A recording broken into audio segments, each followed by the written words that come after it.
The footage hit the internet like a bomb.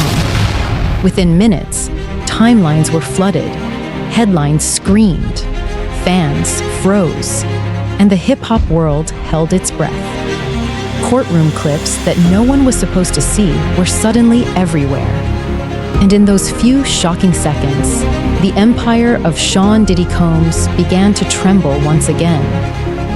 But while the world was still processing the chaos, one man was already loading up his Instagram feed. Curtis, 50 Cent Jackson, the self-proclaimed troll king, the one rival who's been waiting for this kind of moment for 20 long years.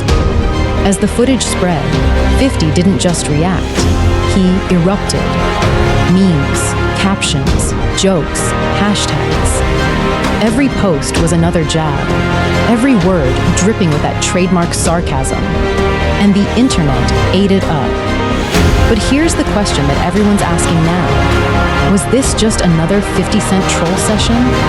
Or was this the grand finale of a rivalry that's been simmering since the early 2000s? Because this wasn't new. This was history repeating itself. 2 decades ago, Diddy was the king of the music world. The suits, the champagne, the private jets. He was untouchable. His label, Bad Boy Records, had defined an era. And behind that flash and fame was a man who knew how to sell dreams. But in that same world, another story was unfolding. In South Jamaica, Queens, a young hustler-turned-rapper named 50 Cent was fighting his way into the industry. And from the moment he broke through, he made one thing clear. He didn't play nice with the establishment. Back then, Diddy was the polished mogul, smiling, dancing, and living large. 50. He was raw, gritty, and unfiltered. And even in his early interviews, he made subtle digs at the industry phonies. He didn't need to say Diddy's name. Everyone knew who he meant. Over time, that unspoken tension turned into open fire. In the early 2000s, as Get Rich or Die Trying exploded across the charts, 50 started mocking Diddy outright, called him the shiny suit man, questioned his authenticity, even accused him of profiting off Biggie's legacy. Diddy brushed it off, laughed, smiled, said he didn't care. But the truth, 50 had found his favorite target. Fast forward to now, 2025, and that same energy still lives online. Because when the explosive court footage leaked, whatever it revealed, whatever it implied, the public shock was instant. You could feel the ripple effect across every platform. News channels scrambled, blogs speculated, and fans flooded comment sections with disbelief.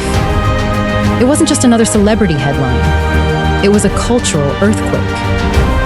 And in the middle of that chaos, 50 Cent's voice rose like a soundtrack. He wasn't just posting, he was performing. His captions came with punchlines. His timing was flawless. It wasn't anger, it was amusement.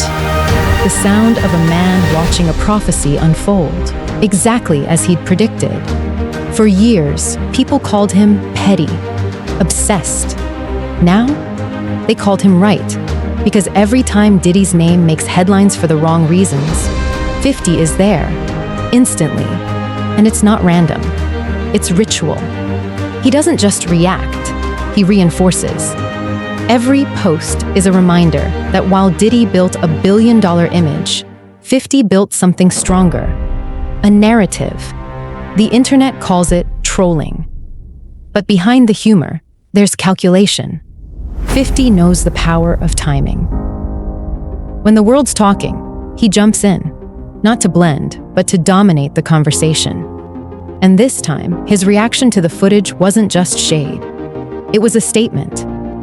Because if you've been following their feud long enough, this is déjà vu.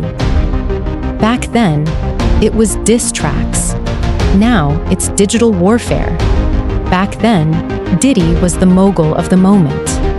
Now, he's the subject of courtroom leaks, and 50's the mogul laughing from the sidelines. And the irony? The man who once mocked Diddy for being too flashy is now worth nearly as much, but with none of the baggage. 50 turned pettiness into power.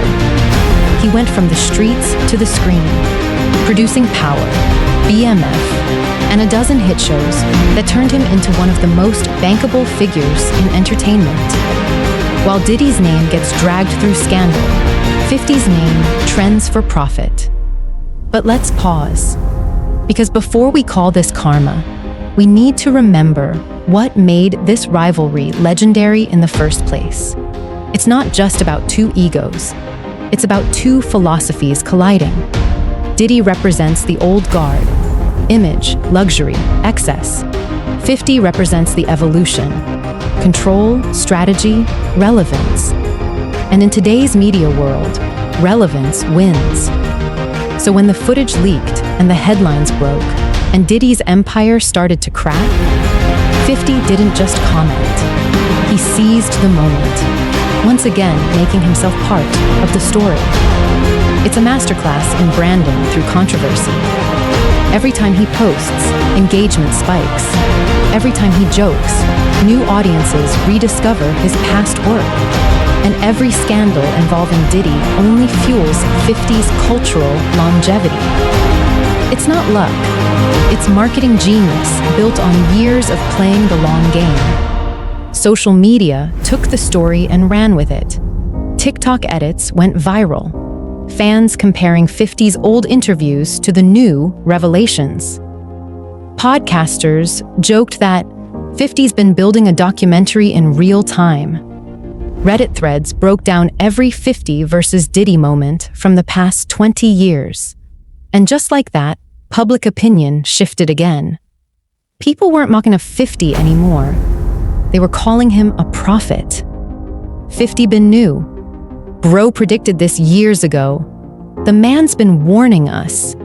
Comments flooded timelines. And Diddy, once seen as the ultimate mogul, became the subject of memes and ridicule.